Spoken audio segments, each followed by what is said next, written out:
How to change Google Map home address. In this video, I'm going to show you how you can change the address of your home. First of all, open the application. Now, here on the top, you can see the search bar. Tap on the search bar. Here on the right hand side, you'll be able to see this more option. Tap on more.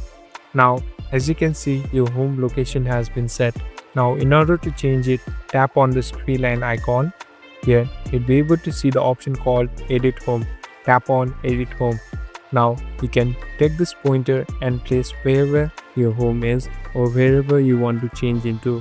So here, I'm changing it into a different place. And now, here on the bottom, tap on the save button. So it will take some time.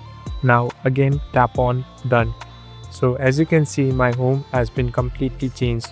Thank you for watching this video. I hope this video helped you.